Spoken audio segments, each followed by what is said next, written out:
मित्रों, शुक्रवार का व्रत देवी लक्ष्मी की आराधना और उनकी असीम कृपा प्राप्त करने हेतु किया जाता है। यह व्रत जीवन में धन, सुख, शांति, समृद्धि और ऐश्वर्य की प्राप्ति के लिए अनुष्ठित किया जाता है। और इस व्रत की कथा का श्रवण करने और व्रत का निष्ठापूर्वक पालन करने से व्यक्ति के जीवन से सभी प्रकार के संकटों और आर्थिक बाधाओं का निवारण हो जाता है। मित्रों, हमारे वेदों और पुराणों में यह स्पष्ट उल्लेख है कि जो भी व्यक्ति शुक्रवार के व्रत के दिन माता लक्ष्मी की इस मंगलमयी कथा को सुनता अथवा सुनाता है, उसके जीवन में सदा के लिए शुभता का वास हो जाता है। उसके परिवार में कभी भी धन और धान्य का अभाव नहीं होता और उसके परिवार में सदैव सुख और शांति का वातावरण बना रहता है। मित्रों, आप सभी से हमारा विनम्र निवेदन है कि हमारी इस प्रस्तुति पूरा अवश्य सुनें, क्योंकि इसमें माता लक्ष्मी की कथा का विस्तार पूर्वक वर्णन किया गया है। मित्रों, इस परम पवित्र कथा को पूर्ण श्रद्धा और भक्ति के साथ श्रवण करें और माता लक्ष्मी का दिव्य आशीर्वाद प्राप्त करें। आइए अब कथा का शुभारंभ करते हैं। मित्रों, यह एक प्राचीन समय की बात है। एक छोटे से ग्राम में एक निर्धन ब्राह्मण परिवार निवास करता था। उस परिवार में पति पत्नी और उनकी एक छोटी कन्या गंगा रहती थी। वे अत्यंत निर्धन थे, परंतु उनके हृदय में धर्म और ईमानदारी का अटूट वास था। उनकी यह दृढ़ आस्था थी कि मां लक्ष्मी ही संपूर्ण सृष्टि का भरण पोषण करती हैं और शुक्रवार का व्रत करने से उनका जीवन निश्चित रूप से उत्तम हो जाएगा। वह ब्राह्मणी प्रत्येक शुक्रवार को मां लक्ष्मी का व्रत रखती और पूर्ण विधि विधान के साथ उनकी पूजा अर्चना करती थी। वह मां लक्ष्मी से नित्य यह प्रार्थना करती कि उसका परिवार धन धान्य से संपन्न हो जाए, परंतु उसकी निर्धनता कम होने का नाम ही नहीं ले रही थी। वह ब्राह्मणी इस बात से अत्यंत चिंतित थी कि आखिर उसके सभी प्रयासों का फल क्यों नहीं मिल रहा है। मित्रों, एक शुक्रवार की रात्रि को जब पूरा परिवार गहन निद्रा में लीन था, तो उनका घर एक अलौकिक प्रकाश से जगमगा उठा। ब्राह्मणी ने देखा कि स्वर्ण आभूषणों से सुसज्जित एक अत्यंत सुंदर स्त्री उनके द्वार पर खड़ी है। वह तत्काल समझ गई कि यह और कोई नहीं, स्वयं मां लक्ष्मी है। ब्राह्मणी ने मां लक्ष्मी का स्वागत किया, उनके चरण स्पर्श किए और उनसे आशीर्वाद मांगा। मां लक्ष्मी ने कहा, मैं तुम्हारी पूजा और तपस्या से अत्यंत प्रसन्न हूं। मैं तुम्हें एक वरदान देने आई हूं। बताओ, तुम्हें क्या चाहिए?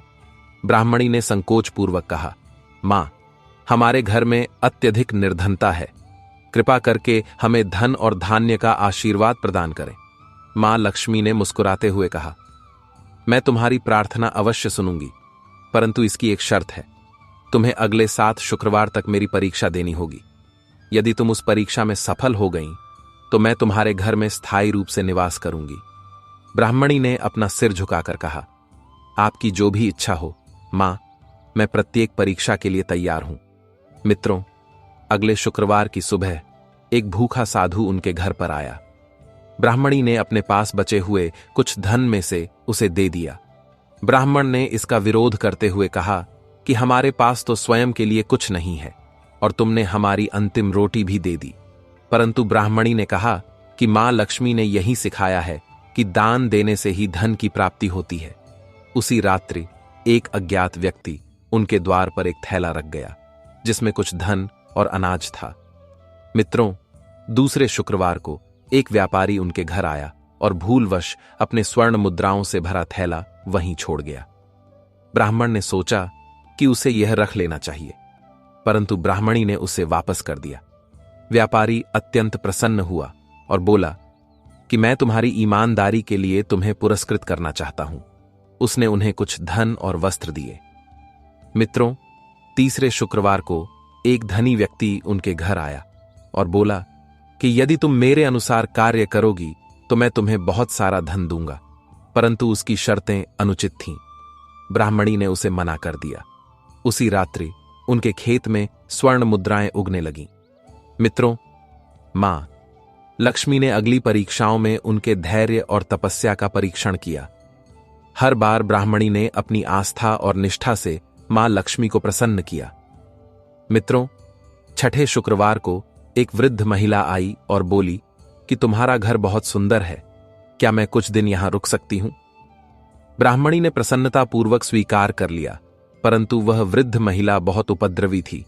उसने सारा काम बिगाड़ दिया। परंतु ब्राह्मणी ने कभी भी अपना धैर्य नहीं खोया। मित्रों, 7वें शुक्रवार को वही वृद्ध महिला पुनः आई, परंतु इस बार उसने ब्राह्मणी से कहा, तुमने मेरे सभी कष्टों को सहन किया, क्या तुम जानती हो कि मैं कौन हूं? ब्राह्मणी ने विनम्रतापूर्वक कहा, नहीं मां, परंतु आप जो भी हैं, आप हमारे लिए आदरणीय हैं। तब वह वृद्ध महिला एक तीव्र प्रकाश में परिवर्तित हो गईं और मां लक्ष्मी के रूप में प्रकट हुईं। उन्होंने कहा, यह मेरी अंतिम परीक्षा थी। तुमने मुझे मेरे वास्तविक रूप में नहीं पहचाना, परंतु तुमने अपने कर्मों और व्यवहार से यह सिद्ध कर दिया कि तुम ही धन और समृद्धि की सच्ची अधिकारी हो। मित्रों, मां लक्ष्मी ने कहा, अब तुम्हारा जीवन बदल जाएगा, परंतु एक रहस्य है जो मैं तुम्हें बताना चाहती हूं। ब्राह्मणी चकित रह गई। कैसा रहस्य मां? मां लक्ष्मी ने मुस्कुराकर कहा, यह सत्य है कि मैं धन की देवी हूं, परंतु तुम्हारे जीवन में जो कठिनाइयां आईं, वे तुम्हारे पूर्व जन्म के कर्मों का फल थीं। तुम्हारी भक्ति और निष्ठा ने तुम्हारे कर्मों के प्रभाव को समाप्त कर दिया है। अब तुम्हारा भविष्य उज्जवल है, परंतु यह स्मरण रखना, कभी भी अहंकार और आलस्य को अपने पास मत आने देना, अन्यथा यह सब कुछ तुमसे छीन लिया जाएगा। मित्रों, मां लक्ष्मी के आशीर्वाद के पश्चात उस ब्राह्मण परिवार का जीवन पूर्ण रूप से परिवर्तित हो गया। उनका घर धन धान्य से भर गया और अब वे न केवल अपने परिवार का अपितु संपूर्ण ग्राम का सहारा बन गए। उन्होंने अपनी संपत्ति का उपयोग निर्धनों की सहायता करने, अनाथों के लिए विद्यालय बनवाने और भूखों को भोजन कराने में किया। इस चमत्कार को देखकर ग्रामवासी चकित थे। वे समझ गए कि मां लक्ष्मी केवल धन की देवी नहीं है, अपितु वे कर्मों का फल भी प्रदान करती हैं। ब्राह्मण और उसकी पत्नी ने मां लक्ष्मी द्वारा दी गई शिक्षाओं को कभी नहीं भुलाया। मित्रों, एक सुखमय जीवन व्यतीत हो रहा था, परंतु एक दिन ग्राम में एक अपरिचित व्यक्ति आया। वह वृद्ध व्यक्ति ब्राह्मण के द्वार पर बैठ गया और रोने लगा। उसकी दयनीय स्थिति देखकर ब्राह्मण ने उसे भीतर बुलाया और भोजन कराया। भोजन करते समय उस वृद्ध व्यक्ति ने पूछा, तुम्हें इतना धन कैसे प्राप्त हुआ? क्या यह चोरी का है? ब्राह्मण हंसा और बोला, यह मां लक्ष्मी की कृपा है, उन्होंने ही हमें यह सब कुछ दिया है। उस वृद्ध व्यक्ति को थोड़ा संदेह हुआ और उसने कहा, क्या तुम वास्तव में इतने ईमानदार हो? यदि हां, तो क्या तुम अपनी सारी संपत्ति दान कर सकते हो? यह सुनकर ब्राह्मणी और ब्राह्मण ने एक दूसरे की ओर देखा। उन्होंने तत्काल उत्तर दिया, यदि मां लक्ष्मी को यही प्रिय है तो हम यह भी कर देंगे। धन हमारे लिए कभी भी प्राथमिकता नहीं रहा। हमारे लिए सच्चा सुख दूसरों की सेवा करने में है। वह वृद्ध व्यक्ति अचानक एक दिव्य रूप में परिवर्तित हो गया। वह स्वयं भगवान विष्णु थे। उन्होंने कहा, तुम्हारी यह परीक्षा मां लक्ष्मी की अंतिम परीक्षा थी। इसके साथ ही अब मैं भी तुमसे प्रसन्न हूं। तुमने धन को मोह या लालच का कारण नहीं बनने दिया। तुम ही सच्चे धन के स्वामी हो। तुम्हारा घर सदैव सुख और समृद्धि से परिपूर्ण रहेगा।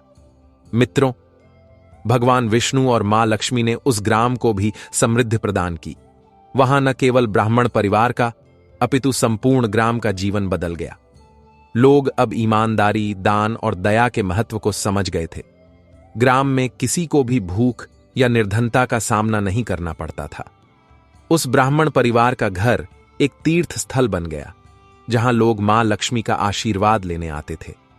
प्रत्येक शुक्रवार को वहां विशेष पूजा की जाती थी और धीरे धीरे यह परंपरा संपूर्ण क्षेत्र में फैल गई। प्यारे मित्रों, इस कथा के माध्यम से हमने आपको यह बताना चाहा है कि मां लक्ष्मी केवल उन्हीं लोगों पर आशीर्वाद बरसाती हैं जो दयालु, ईमानदार और परिश्रमी होते हैं। सच्ची भक्ति में कर्म और निष्ठा का होना नितांत आवश्यक है। इस प्रकार उस ब्राह्मण परिवार ने अपने जीवन के माध्यम से यह सिद्ध कर दिया कि समृद्धि केवल धन में नहीं है, अपितु संतोष, दान और धर्म में है। प्यारे मित्रों, अब हम एक और अत्यंत प्रेरक कहानी सुना रहे हैं जो हमें जीवन के सबसे बड़े सत्य से परिचित कराएगी। मित्रों, एक समय की बात है, विजयनगर नामक एक समृद्ध राज्य में धनपाल नाम का एक अत्यंत धनी व्यापारी रहता था। उसके पास अकूत संपत्ति थी, बड़े बड़े महल थे और हजारों सेवक उसकी सेवा में लगे रहते थे। धनपाल को अपनी संपत्ति पर बहुत अभिमान था।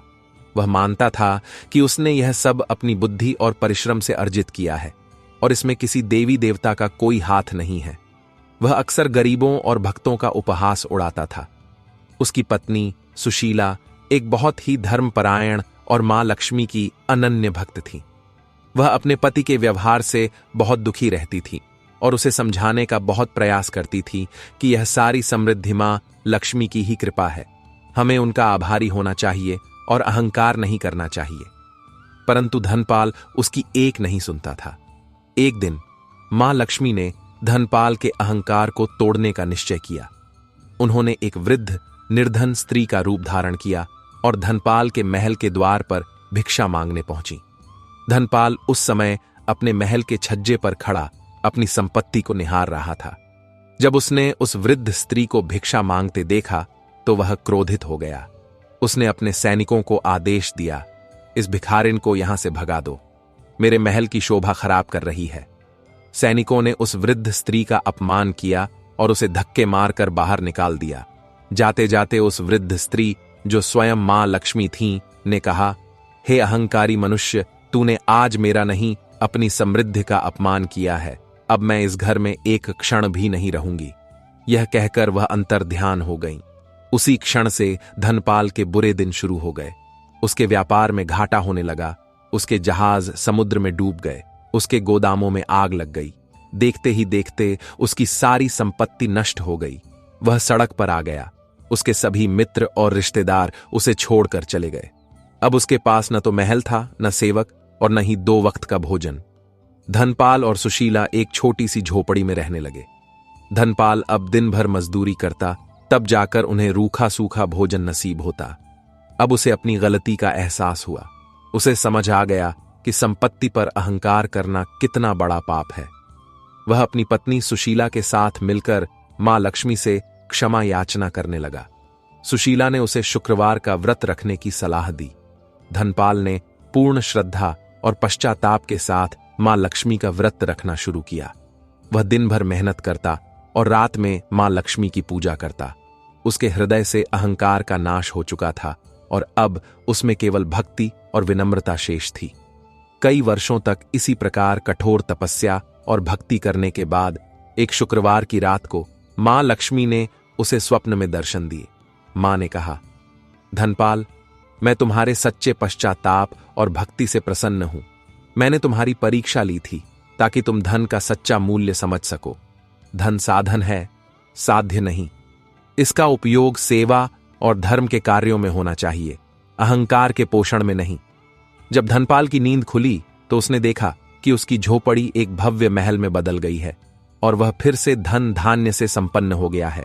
परंतु अब धनपाल बदल चुका था। उसने अपनी सारी संपत्ति गरीबों, बीमारों और असहायों की सेवा में लगा दी। उसने बड़े बड़े अन्न क्षेत्र और धर्मशालाएं बनवाईं। वह और उसकी पत्नी अब अपना जीवन मां लक्ष्मी की भक्ति और लोक कल्याण में व्यतीत करने लगे। तो मित्रों, इस कथा से हमने आपको यह बताना चाहा है कि सच्ची समृद्धि केवल बाहरी धन दौलत में नहीं, बल्कि आंतरिक गुणों जैसे कि विनम्रता, दया, सेवा भाव और ईश्वर में अटूट श्रद्धा में निहित है। अहंकार और लोभ विनाश का मार्ग है, जबकि भक्ति और निस्वार्थ कर्म हमें मां लक्ष्मी की असीम कृपा का पात्र बनाते हैं। तो मित्रों, यह थी आज की ज्ञानवर्धक शुक्रवार व्रत कथा माता लक्ष्मी की। आज का वीडियो कैसा लगा प्लीज कमेंट करके अवश्य बताएं और हमारे चैनल को सब्सक्राइब करना ना भूलें। धन्यवाद। जय मां लक्ष्मी।